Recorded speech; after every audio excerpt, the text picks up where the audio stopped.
So, what does Nehemiah do in the face of misalignment? First thing he says, I got upset. I got angry. Of course you got angry. It's really easy to get angry when you're when you believe God has given you a vision and you believe God's taking you somewhere, this organization somewhere, and then you start feeling this sideways energy, even to the point that they're trying to undermine what God is trying to do. It's easy to get angry.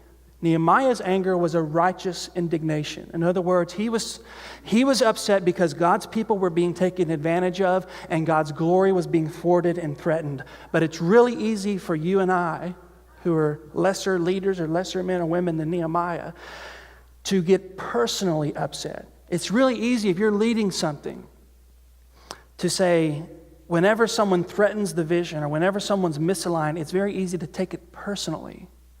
It's very easy to tie your personal value to the success of the vision. And when you do that and there's misalignment, it's very easy to get unrighteously angry. It's very easy to take it personal. It's very easy to lash out, to say things that you don't mean and shouldn't say. But that's not what Nehemiah does. Nehemiah's anger is a righteous anger, but even Nehemiah, with that righteous anger, you notice what he says. He says, I got angry and I took counsel with myself. In other words, I examined myself. I looked at the real reasons. Why am I angry? What is this about? I thought about the charges. I thought about what they were saying. I really got down. I pinpointed what my anger was. He's processing. He's channeling his anger. So there was righteous indignation, careful contemplation, and then direct confrontation. He finally says, okay, I think I know what's going on. I think I know what's upsetting me, and I think I know how to handle it. So he handles it. And you notice in Nehemiah's life, only a comma separated his contemplation and confrontation. And I don't know if you're like me, but I'll usually wait a while before I confront anything, hoping it'll solve itself.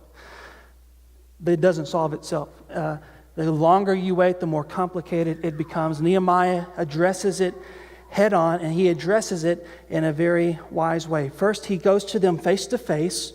He addresses the disunity head on, and when that wasn't enough, they obviously kept doing what they said or what they shouldn't have been doing. So he calls this big meeting, and he calls everybody in, and Nehemiah, with a lot of wisdom, is basically using this influence that he had garnered over the past couple of months, and he's going to call out these nobles in front of everyone who's being taken advantage of by the nobles. And so he confronts them. He says, what you're doing is wrong. It's crazy. It doesn't even make sense. Here's why.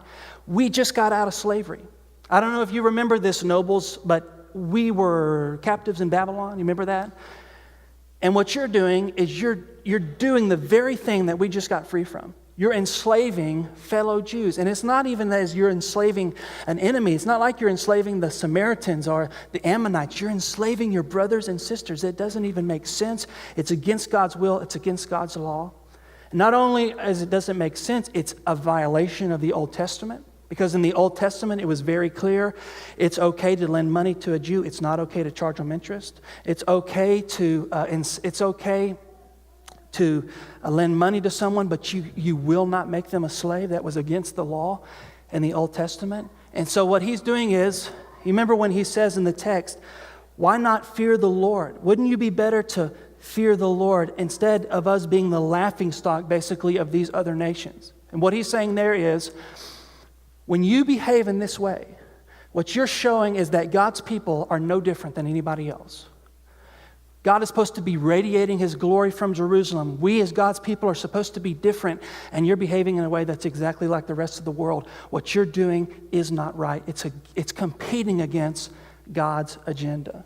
And what he does in that moment is he ties the cause of the division, he ties the disunity to the glory of God and to the overall vision.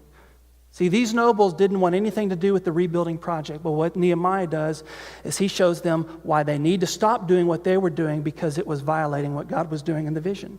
He ties the disunity to the vision. What you're doing is robbing God of His glory. What you're doing is not only undermining the building project, it's robbing God of radiating glory all to the nations from this city of Jerusalem. And by the way, that's what this project was about in the first place. I'm not here stroking my ego. I'm not trying to build this wall to get my jollies.